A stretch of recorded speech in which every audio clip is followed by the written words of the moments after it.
Welcome to the Point Noted podcast with your host, Johnny B, and co-host who shows up whenever he wants to, former NFL player Rashad Barksdale. It's raw, unfiltered, and no topic is off limit. We talk sports, entertainment, culture, and a whole lot of random shit. Let's get to the point. Point on that podcast.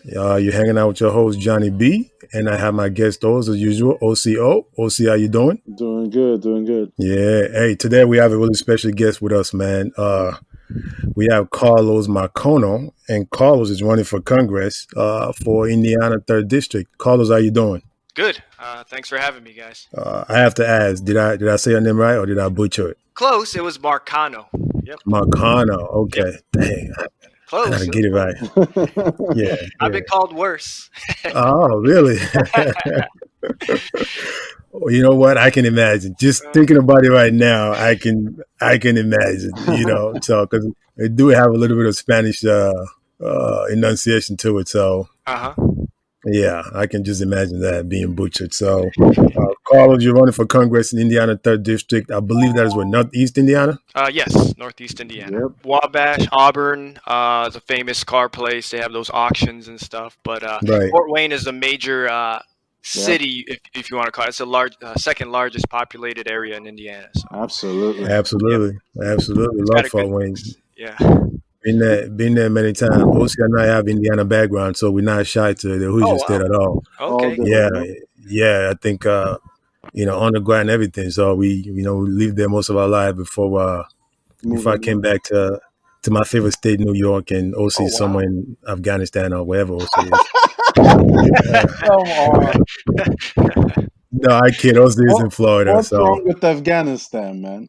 nothing. That's what I'm saying. That's exactly why you're there. That's exactly why you would be there. The sunshine. Right. So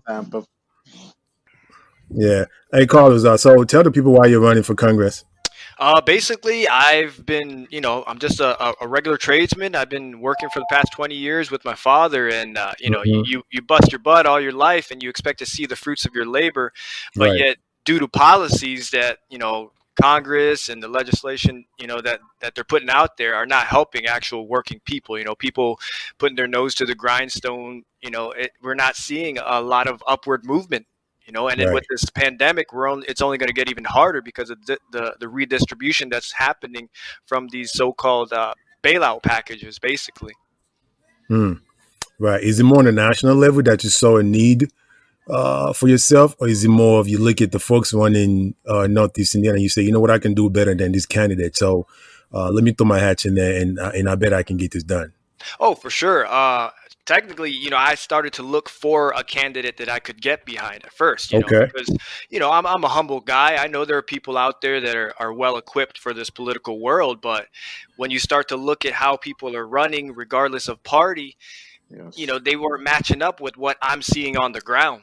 And ultimately, it kind of got to the point where I'm talking to coworkers and my father every day, and basically it's, start to sound like complaining, and then all my dad says is, either do something about it or shut up. So it's right. Here I am, so that's kind of like the start.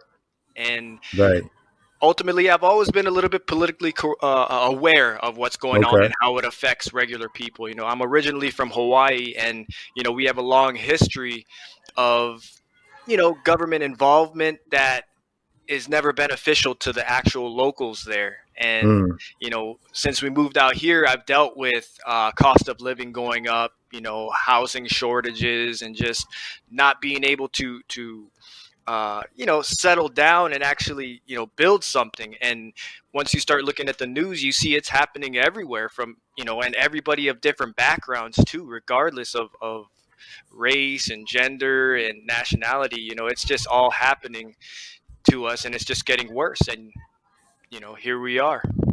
Right. And like you said, what better way than to get involved, right? I mean, your dad definitely did the right thing. That's a good papa should, right? Point you in the right. Say, listen, I'm tired of hearing you. Go ahead.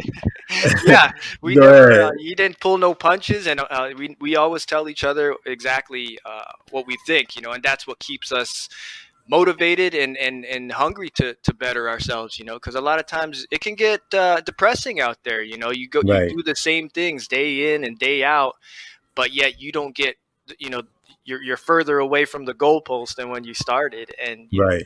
time Right. doesn't stop, and you don't get any younger, and doing construction doesn't get any easier. Not at all. And where do you go from there? Who's going to help? There's nobody really looking out for the working people. Mm. Hmm. To that point, That's I mean, how has this affected your daily bread, this coronavirus outbreak? How has that affected, the work you guys are doing, your company, your employees, et cetera, et cetera? Yeah, it stopped. It's basically just me and my dad right now. It's stopped us in our tracks because we work in people's homes. We do a lot of remodels and Absolutely. building. So not only for our protection, but the protection of the people we work for, there's so many unknowns because we still can't get tests unless you're actually showing symptoms or if you've Wow. traveled abroad here. Mm. And it's kind of just unknown. I know things are starting to reopen, but just me for my own, peace of mind, it's hard for me to go into someone's home and risk someone else's life. I don't think I could live putting someone else's life in danger or bringing it home to people that I care about also. So Right. it's kind of put me in limbo right now. I'm just watching and That's seeing. amazing. I've always prepared for the worst in a lot of circumstances, so I'm not I'm a little bit fortunate that I've saved a little cash here. Right. And I've always lived kind of a humble life. I don't buy too many things. My truck is Mm. an older truck. I'm not Mm. getting all the new fancy stuff, but because you never know, it's so volatile. The Hey, way the I economy like fancy stuff. Okay, Carlos. I I do like too, fancy but stuff. yeah, it's nice. I love I would love to have a nice new truck, but I just know Absolutely. any one little hiccup in this, and it's like dominoes. It all just It's falls your bank apart. account. Yep. Yeah, Yeah. exactly. With that said, I mean, how upset does it make you to see how quickly Congress unleashed a ridiculous amount of money for Wall Street? But they're reticent. They've given what they say $1,200 now, Uh-huh.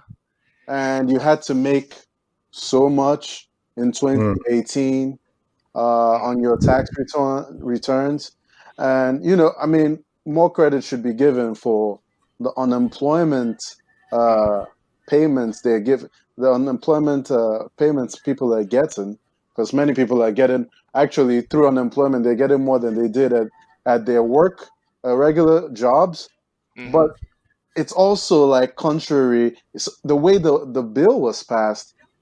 You're incentivizing people to kind of stay home with the money you're giving them. At the same time, you passed a different bill that was supposed to have people keep their employees at work.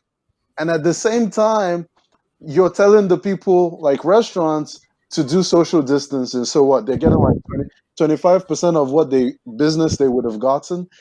But then to get the loan for businesses to pay employees, you have to keep all your employees. It's like just an insane amount of bills passed that fight and pull at each other. How upsetting is it for you? And how much of that are you like really ready to change when you get out there? It's very upsetting, and basically, especially with what we happened in 2008, how, basically they bailed out Wall Street and, said, Absolutely. fend for yourself here on Main Street. They blatantly and openly did the same thing, Again. nearly 10 years later. And ultimately by, you saying incentivizing people to stay home with unemployment, it's like maybe, that big picture has shown that maybe people should be making more at their regular Exactly. jobs. So, Exactly. Right. unemployment isn't, a raise for them. In a lot of different countries, like Canada, I think the UK, they, instead of going straight to the top and giving it to private banks, they mailed out those, The checks. yeah, those checks, they got $2,000 a month, or in some cases, they at least got 80% of their current wage. Absolutely. And it didn't go to the private sector where literally those hungry sharks at the top, had first dibs and left the actual small businesses out in the cold. And basically, you see it. These multi-million or billion-dollar companies got first dibs. They're publicly traded. They had how many millions of dollars of cash on hand, but yet they still turned around and laid off, a large percentage of their employees when it was supposed to be there to pay their employees. So it was literally just a cash grab, and the corruption was just out there to be seen. And that's why I've gotten in there. I'm not taking any corporate money, because that's the start of it. Any policy after that we want to pass cannot get passed, because, when you're taking money from the fossil fuel industries, from, pharmaceuticals, health insurance, airlines, those politicians are controlled by them, rather than I only take grassroots donations. Our average donations is literally around $8 to $10. So that's not going to be a factor as far as corruption. And I challenge the incumbent that I'm going against to not take any corporate money and just do it straight up. Yeah, Mr. Jim. Is the incumbent listening to that?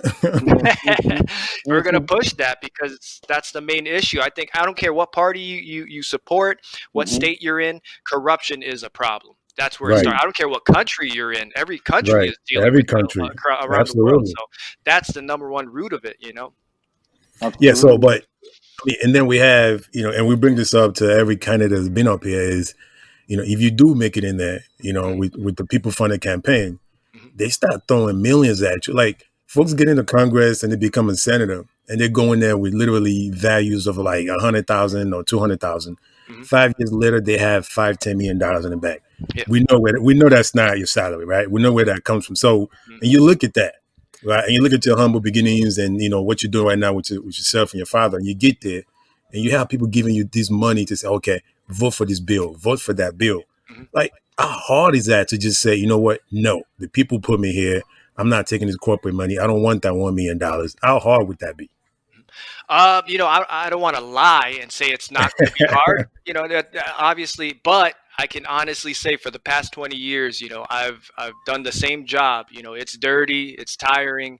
And, one of my faults is loyalty. And, that's why I've worked with my father for the past 20 years. Obviously people have offered, more money or easier jobs, but it just wasn't worth it to me, because I like to sleep at the end of the day, I like to sleep. Right. And I can't live with that guilt of, being disloyal, not only, to anyone, let alone my father. So that's one thing I have to keep, in the front of my mind, is that I'm not there for myself, and I'm not there to be friends with the establishment. I have to make sure where I come from is, at the forefront, and that's, just a humble construction family. We've worked in the fields, we've worked on construction sites, military. So we're, just a working family, and that's what the majority of this country is, and that's what we have to keep in mind. So I'll do what I have to do. I might not be as successful because I won't take that money, but at the end of the day, you got to do the job, and it's got to be done right. Absolutely. This is very true.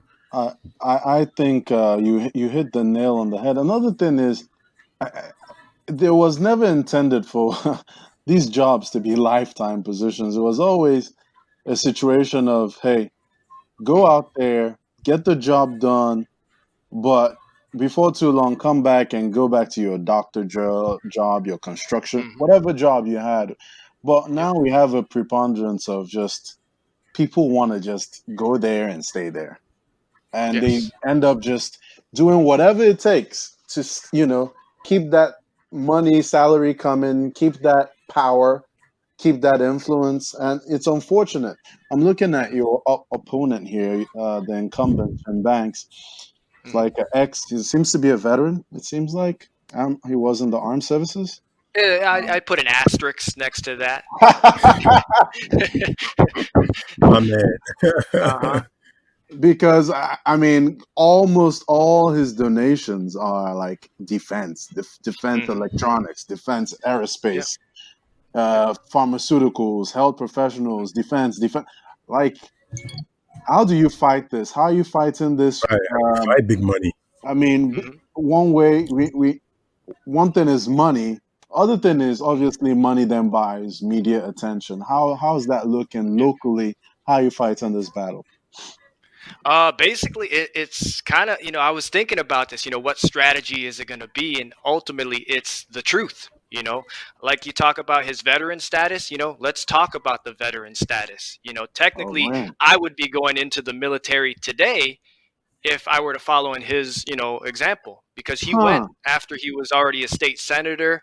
He'd been Oh. city council, and I saw there's a program that you can go to in the Navy Reserves that you can get commissioned as an officer to basically jump ahead of the line. You get you Oh. and it's reserved basically for a lot of people who are thinking about political Oh. Career. careers and such Right. like that. Right. I Is think this like I don't know. the Pete Buttigieg angle of Yeah, it? I was gonna say exactly. Yeah, so it happens on both sides of the aisle, and it's like that's a resume builder. I I respect the gotcha. military, and I give them 100% credit. My father was in the Absolutely. military, uncles, Absolutely. cousins. So you can't play those games and those little identity politics. The truth is the Right. truth. You went in when you were a grown man for the for the clout, I guess you could say. Right. Absolutely. Do you know Absolutely. do you know who this drives the most crazy?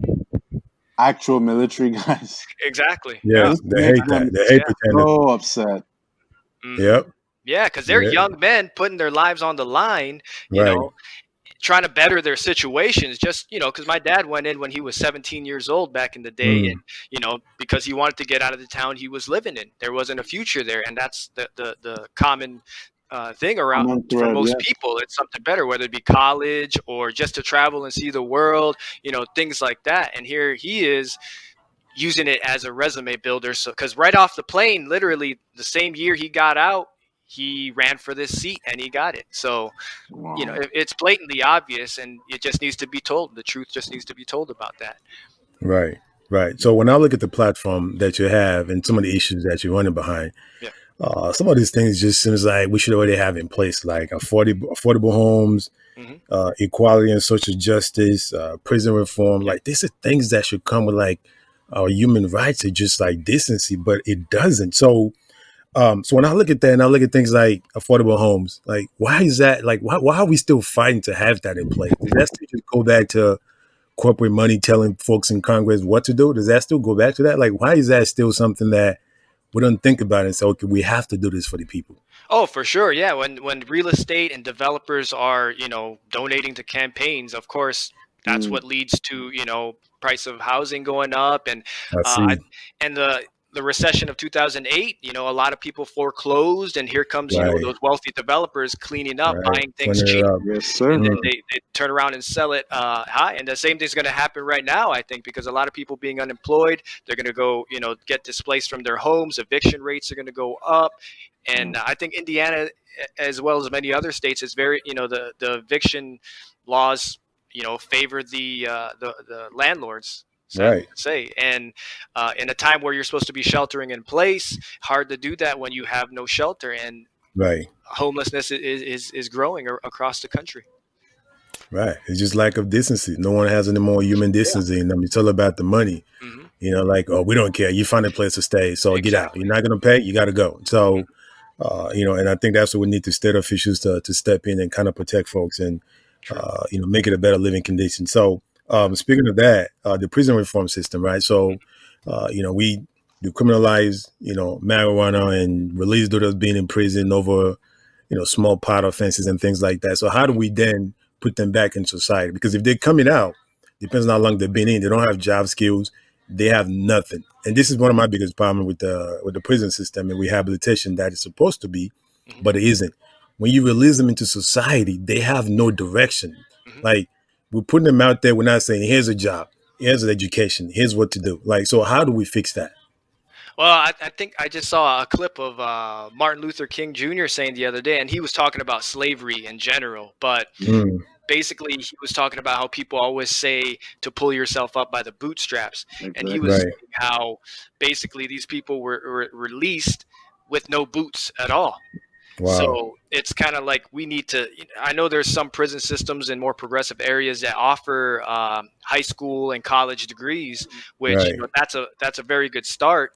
But Right. also, I guess we have to start and nip it in the bud. Whereas to why are we Couldn't have incarcerating mean that. more people Right. than some places have people total? The Yeah. population of Right. certain countries, we have more people in prison. So that's where it starts, and it goes back to the neighborhoods or the conditions that they grow up in, where the education system is not being funded or staffed properly. How like you said earlier, even to the point of homelessness, it's a cultural thing, not just economical. I've talked to a lot of people who work in organizations that deal with homelessness and mass incarceration, and it stems from a cultural, understanding.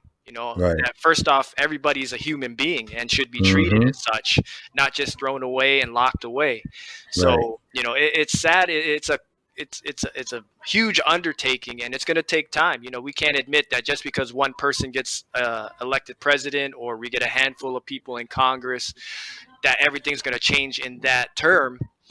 But we have to have, I guess, Cornel West says, we have to have the hope. We have to have hope. Absolutely. Cornell, my man. Yeah, I can't stop watching him. He's just got too much. He does. He has way too much. Way too much. So how busy have you been, man? You got this campaign going, and I know COVID, so which means you're not really doing most of your normal job. How busy has this campaign kept you? How busy are you? It's kind of put us at a halt. We were doing a lot of canvassing, even from November when it was really cold and snowy and icy. We were out there knocking doors. We knocked, about 5,000 or 6,000 doors before COVID hit, and we were just, we were starting to gain steam. Our name was getting out there, and Good.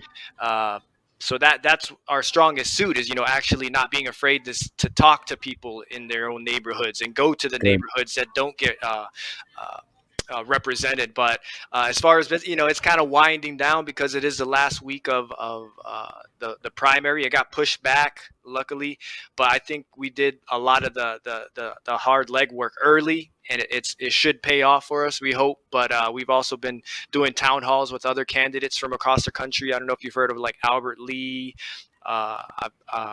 from Oregon. He just had his primary. Sadly, I think he came short in his primary, but he's still out there, voicing people's opinion. And hopefully, we've done a few local podcasts, and Nice. Good. and the local media. We've gotten out in the newspaper a couple times. They still kind of don't take us seriously because I don't have the pedigree of a typical candidate. That's the game. Right. They're the gatekeepers, these guys. Yeah, right. exactly. They're the ones who really put you over the top. Honestly, they put you over the top. You know? But they intentionally also do the opposite. They put you right. I They mean, put you down. the fact is, if there's a candidate running, any newspaper, You should any cover them. media should cover everybody evenly. Right. Fair. Be fair. Exactly. Yeah, you should just put the information out there and let the people decide. Let the people decide. That's the thing, right? Yeah, don't be manufacturing consent on there. Yeah. Wow. Well, I mean, I think your people need to just probably stop blowing up the local media as well. I mean, call them out, flood them with requests, flood them with information, because eventually they would have to respond. Like, why exactly is this guy getting 10 times the hours and I'm not getting nothing at all? So you just got to take the fight from a little bit. Otherwise, I mean, like Ocean and I talk about this. Donald Trump and he still does to the day, controls the media on both sides. Yep. He's always on TV. Always, whatever he says, even when he sneezes, he's on TV. Like, how can you be the man that controls everything? Like, I don't know. Like, how can you be the man that controls everything? He lives in media's head rent free, as they say. Right. He really does. It really does. So, how's the? I mean, you're going against a guy, like you said, that the media seems to be on his side.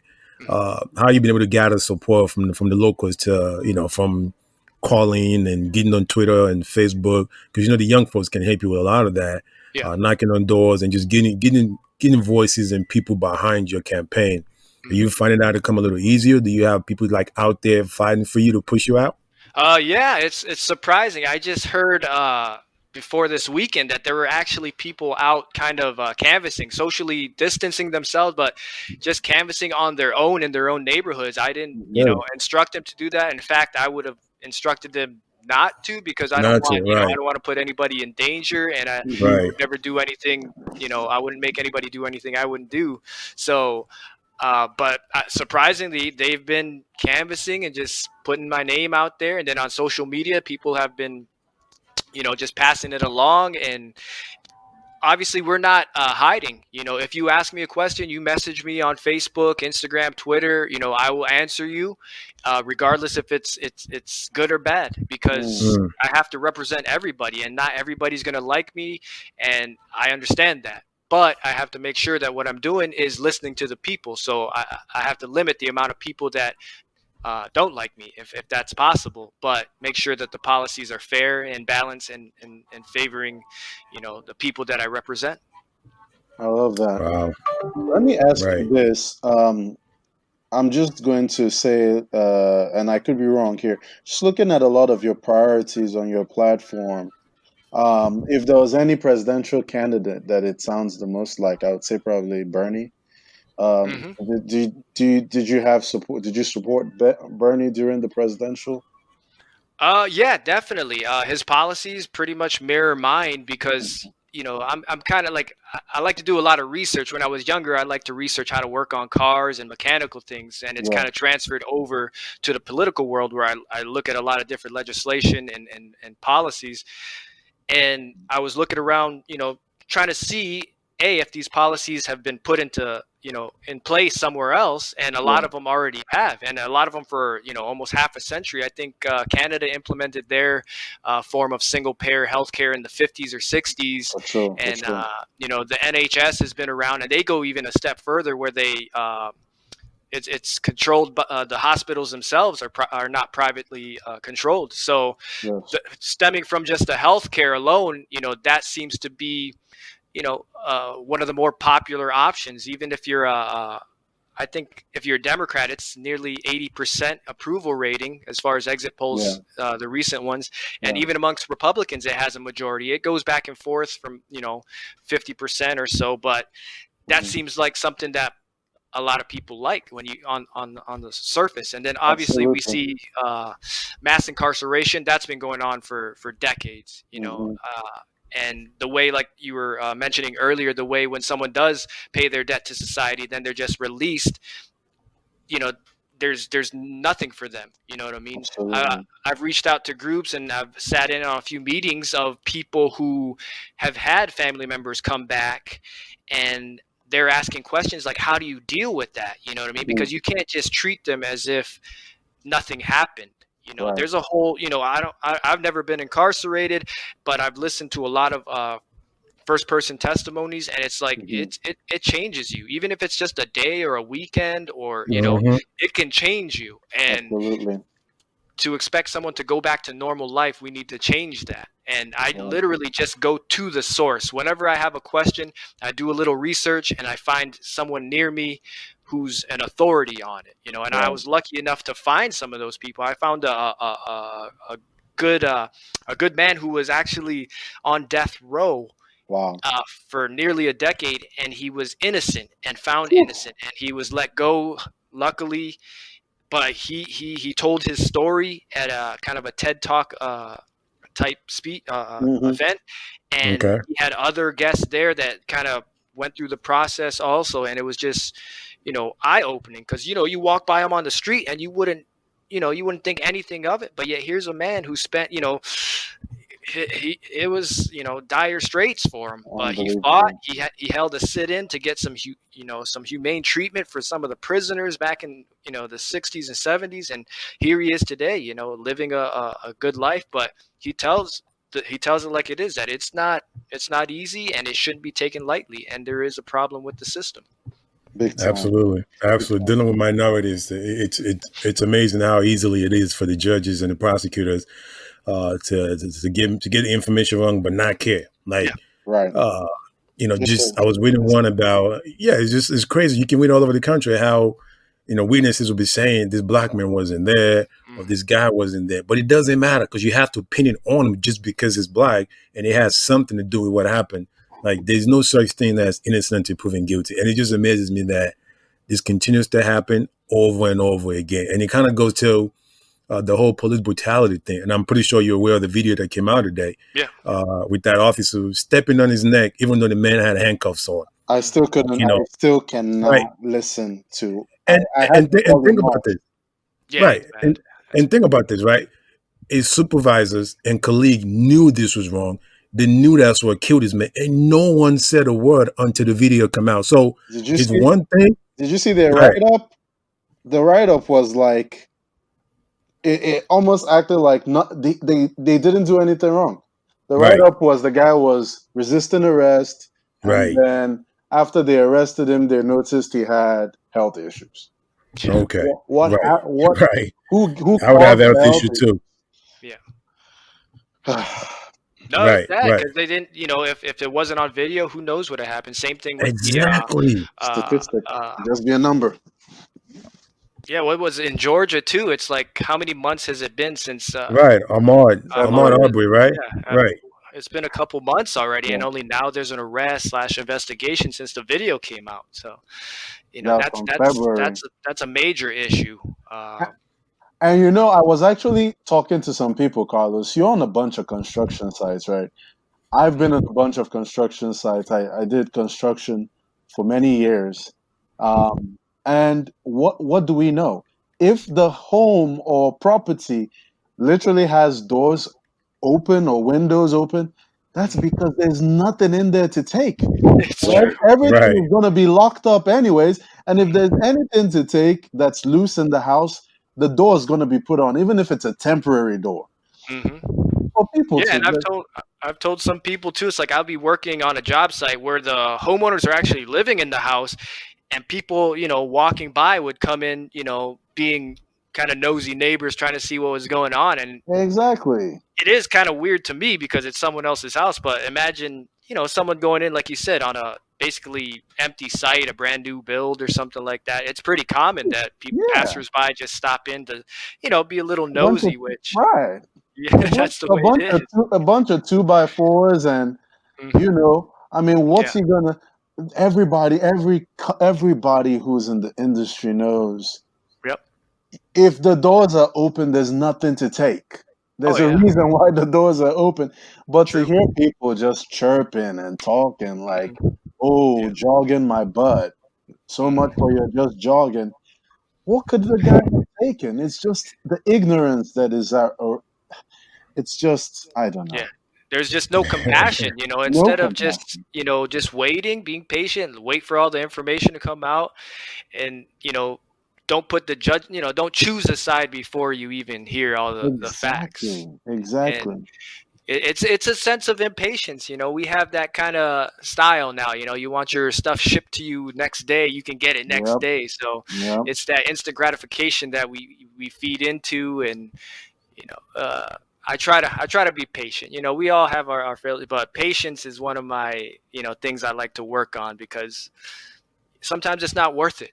A lot of people get upset nowadays just waiting in line at the store. You see people getting all frustrated, and it's like, just, I don't, I'm just a normal guy. I don't have anywhere important to be. If I was the president, maybe I would, but I'm just a normal guy. So I always think to myself, like, I guess what's so important that I got to go somewhere else that I can't wait a few minutes? And, and then they take it out on what we consider essential workers nowadays. We're always yelling at the grocery store clerk and, the fast food place, and it's like, they're just working there, and they don't control the policies. They don't control nothing, but for some reason they take the hit.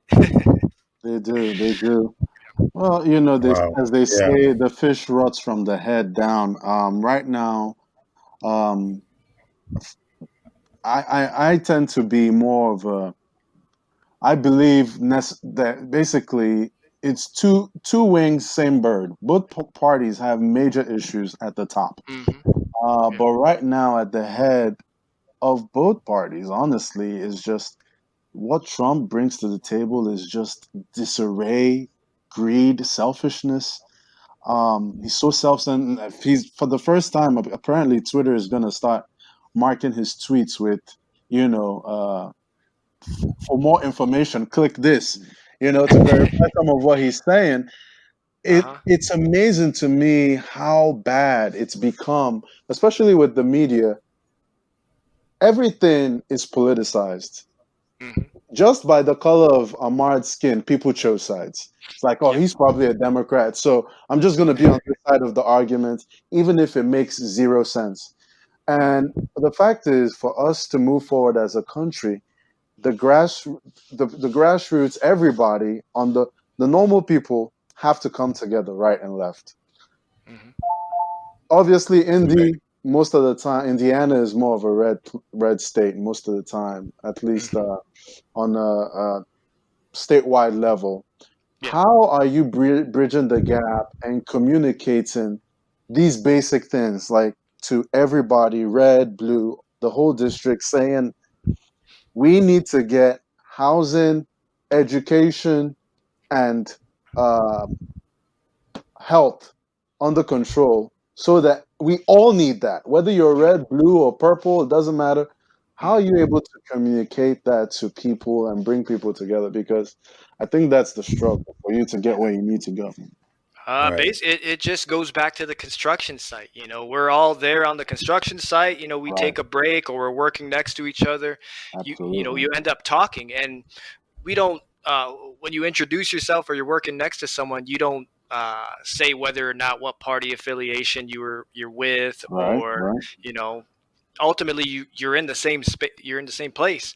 And from my understanding, most people consider themselves independents. You know what I mean? Absolutely. Especially in Indiana, you don't necessarily have to register as a Democrat or a Republican or Green or anything like that. You go and you vote. You choose at the day of the polling whether you want to vote on. I love that so much. I love that so much. We don't have that in Florida. They have closed primaries in Florida. Mm-hmm. So basically, when you talk, you hear the same things, whether it be, the bosses are getting paid too much, but yet they're taking vacations while you can't get a Christmas bonus, or you still haven't gotten a raise in a few years. So it's kind of just conversation and being accessible, because a lot of times politicians, no matter who they are,